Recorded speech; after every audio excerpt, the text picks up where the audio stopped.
to my YouTube channel. If this is your first time, welcome. I hope you decide to stick around and join the family. If you're returning, thank you as always for your continued support. So today, y'all, we will be talking about lockdowns, as you can tell by the title. So I wanted to touch on this subject because if you guys are like me, you may already feel like lockdowns are imminent.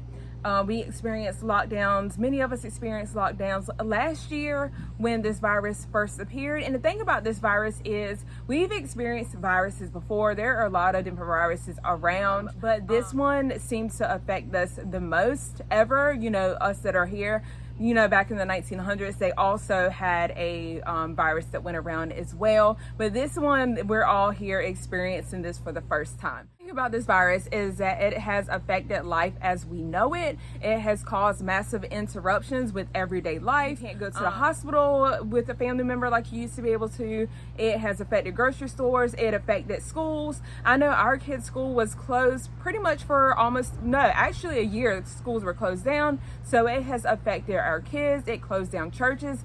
Every way of life has been affected by this virus, and even still so today, so many places are experiencing lockdowns still. It's not always in the news, it's not always talked about, yet we know it exists. I've had subscribers contact me stating that they were still under a lockdown. Here in like the United States, there are certain parts, I would say, that experience lockdowns and were more so severely locked down than other states. I happen to live in North Carolina, and I would say I feel like my governor does not play at all. When this virus first started affecting us, he shut everything down. I mean, the only thing we can do was pretty much go to work, go to like the hospital, and I think go to grocery stores. I think it was literally, he wanted it to be just essential personnel that was out, with the occasion of running errands. Like I said, if you needed food and water and things like that, the necessities. But other than that, he locked everything down. So here's the problem. When the lockdowns first started happening, everybody went out and rushed out to buy food. I was not prepping then. They brought water. Everything you can think of was sold out. Well, y'all, we have another variant. I feel like every couple of weeks we have a new variant. So the latest variant, the Delta, is already causing some issues. What worries me right now is the time of year that we are in.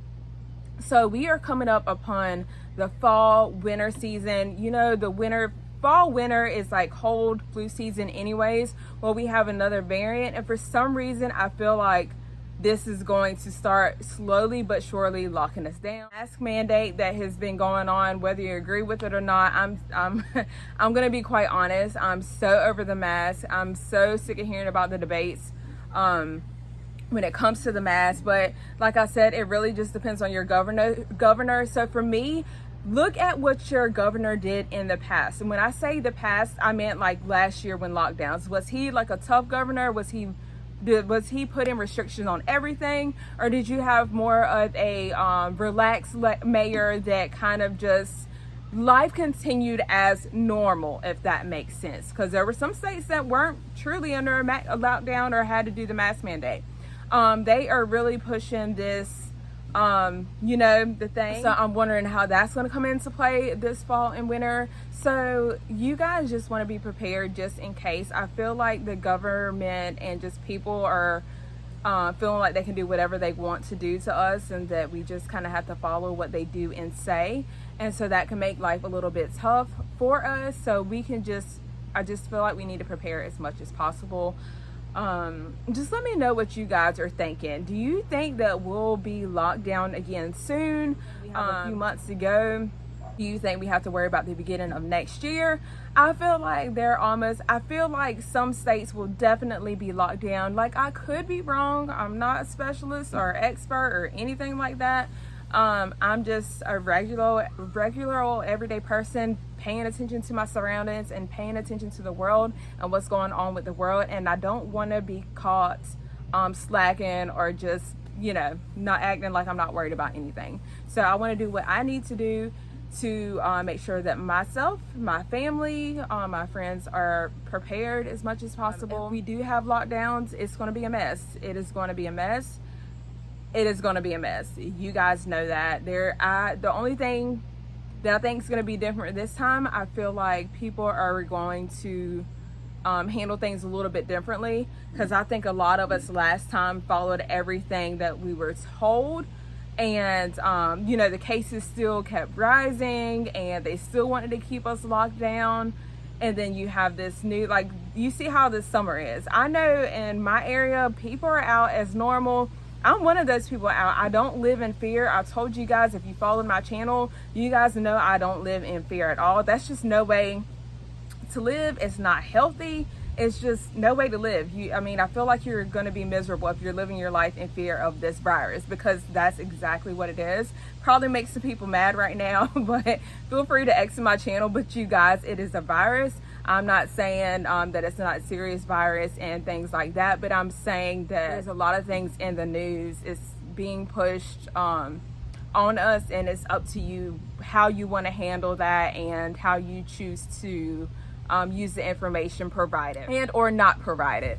Because let's face it, the news doesn't give us all the information. People don't give us, I got to be careful what I say, but people don't want to give us certain information. They want to give us bits and pieces of information. So just do what you can and what you think is best. That's what I will continue to do. And I'm not going to be caught slacking at all. I'm not playing. Shortages do exist, and I think they'll only continue to get worse from here. I plan on doing a fall garden this year. I wanted to do a garden in the spring, but you guys know my moving situation, it was not ideal at all. So I'm definitely going to do a fall garden. That should be fun. It'll probably be entertaining because you guys will get to come along with me while I mess several things up, I'm sure. But I'll get the hang of it eventually. But that's my biggest thing. If you guys need something, go ahead and get it. Like I said, we're in mid-July. You don't want to wait until it gets more into winter and think you're going to run out and get everything. Because if they lock us down, then what? You're stuck without it. So if you see it and you're able to afford it, go ahead and pick it up. I'm talking about household items, your food, of course, seeds. If you see veggie seeds, fruit trees, anything you see that you think you will need, go ahead and pick them up. Of course, like your winter clothes, your boots, get items that you may need for even like your car, or like snow tires. A lot of people live in areas that have a lot of snow. Get your snow tires. Go ahead and try to order those. Your chain. Anything you guys can think of that you'll need, especially to get you through like the winter months as well, go ahead and start picking those items up for your family. And yeah, that's the end of this video. So if you enjoyed, please make sure to give it a thumbs up. Also, make sure to subscribe to my channel. I would greatly appreciate it, and I will see you guys soon.